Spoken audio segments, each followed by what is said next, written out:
Les podcasts de Nouvelle Acropole France. Revue Acropolis, numéro 319, juin 2020, lecture d'articles.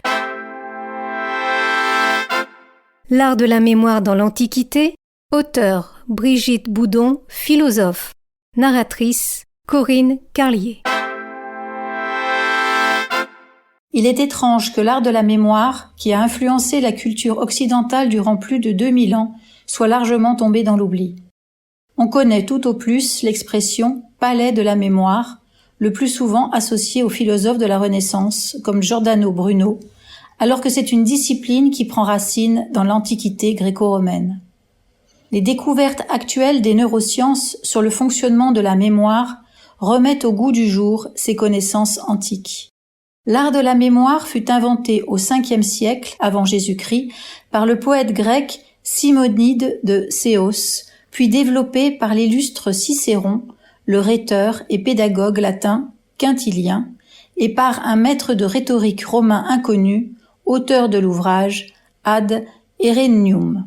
Le plus ancien témoignage nous vient de Simonide de Céos, 556 environ à 468 avant Jésus-Christ. Un des poètes lyriques grecs les plus admirés. On l'avait surnommé l'homme à la langue de miel, car il brillait surtout par la beauté de ses images. Il est connu pour une anecdote racontée plus tard par Cicéron et reprise par de multiples auteurs. Au cours d'un banquet donné par un noble de Thessalie, qui s'appelait Scopas, le poète Simonide de Céos chanta un poème lyrique en l'honneur de son hôte, mais il y inclut un passage à la gloire des jumeaux célèbres de la mythologie grecque, Castor et Pollux. Un peu plus tard, on avertit Simonide que 2 jeunes gens l'attendaient à l'extérieur et désiraient le voir. Il quitta le banquet et sortit, mais il ne put trouver personne. Pendant son absence, le toit de la salle du banquet s'écroula, écrasant Scopas et tous ses invités sous les décombres. Les cadavres étaient à ce point broyés que les parents venus pour les emporter et leur faire des funérailles étaient incapables de les identifier. Mais Simonide se rappelait les places qu'ils occupaient à table et put ainsi indiquer aux parents quelles étaient leurs morts. Castor et Pollux, les jeunes gens invisibles qui avaient appelé Simonide, avaient généreusement payé leur part de l'éloge reçu de Simonide en l'attirant hors du banquet juste avant l'effondrement du toit. Et cette aventure suggéra au poète les principes de l'art de la mémoire dont on dit qu'il en fut l'inventeur. Il remarqua que c'était grâce aux souvenirs des places où les invités s'étaient installés qu'il avait pu identifier les corps et comprit qu'une disposition ordonnée est essentielle à une bonne mémoire.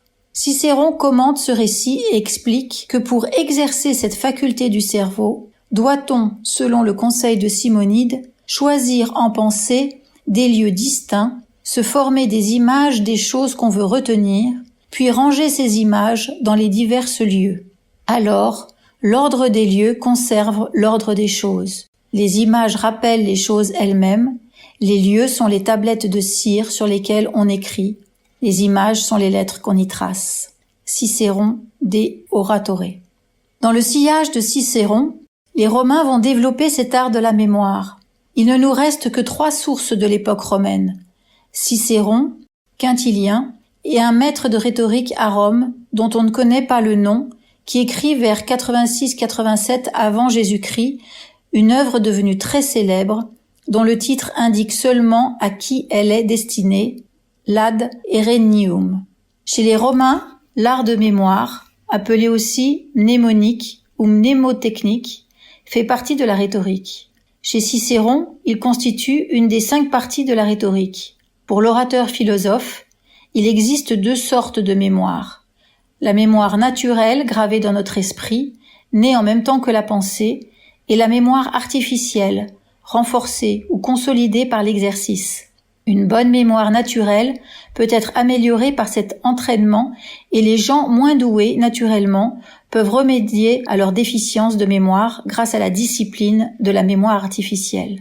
Le traité Ad Herennium devint, au fil des années, la référence incontournable. Il explique quelles sont les règles à appliquer lorsqu'on souhaite mémoriser un texte, que l'on soit rhéteur, avocat ou acteur de théâtre. Lieu et image sont les deux notions essentielles de l'art de mémoire. Le lieu est un lieu aisément retenu par la mémoire, comme une maison, un espace entre des colonnes, un angle, un arc de voûte, etc. Les images sont des formes, des signes distinctifs ou des symboles de ce dont nous souhaitons nous souvenir. Par exemple, si nous voulons nous rappeler la présence d'un animal ou d'un être humain dans notre discours, nous devons placer leurs images dans des lieux définis. Si nous voulons nous rappeler beaucoup de choses, nous devons nous munir d'un grand nombre de lieux. Mais une condition est essentielle. Les lieux doivent former une série et on doit se les rappeler dans l'ordre.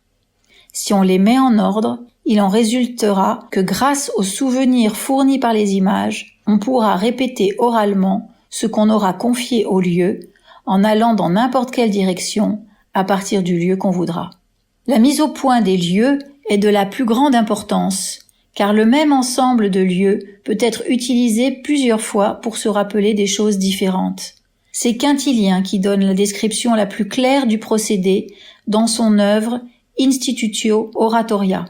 Pour former une série de lieux dans la mémoire, il faut, dit-il, se rappeler un bâtiment aussi spacieux et varié que possible, avec l'atrium, la salle de séjour, les chambres à coucher, les salons, sans omettre les statues et les autres ornements qui décorent les pièces. Les images qui doivent rappeler le discours sont alors placées en imagination dans les lieux qui ont été mémorisés dans le bâtiment. Cela fait, dès qu'il s'agit de raviver la mémoire des faits, on parcourt tous ces lieux tour à tour et on demande à leur gardien ce qu'on y a déposé. Nous devons penser à l'orateur antique qui parcourt en imagination son bâtiment de mémoire pendant qu'il fait son discours ou sa plaidoirie et qui tire des lieux mémorisés les images qu'il y a placées. La méthode garantit qu'on se rappelle les différents points dans le bon ordre, puisque l'ordre est déterminé par la succession des lieux dans le bâtiment. Les lieux sont ainsi gravés dans la mémoire et peuvent être réutilisés pour d'autres images. Le lieu est le contenant, l'image le contenu. On peut utiliser aussi des lieux fictifs à la place de lieux réels, mais c'est plus difficile. C'est pourquoi les spécialistes romains conseillent des lieux qui nous sont familiers. Concernant les images, il y en a de deux types. Le premier pour les choses, le second pour les mots. La mémoire pour les choses fabrique des images pour rappeler un concept, une idée, un argument, alors que la mémoire pour les mots doit trouver des images pour rappeler chaque mot. Les choses constituent le sujet d'un discours, les mots le langage dont le sujet est revêtu. Les images pour les choses doivent être suffisamment fortes pour créer un impact psychologique sur soi et les autres.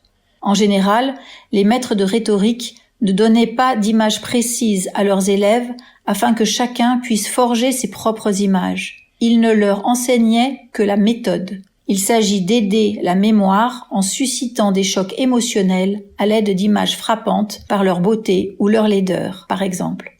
Les images doivent rester le plus longtemps possible dans la mémoire. Une autre condition indispensable est qu'il faut régulièrement parcourir en imagination tous les lieux choisis pour en raviver les images associées.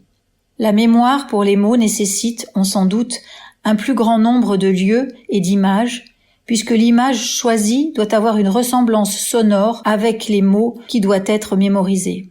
Elle est donc beaucoup plus difficile.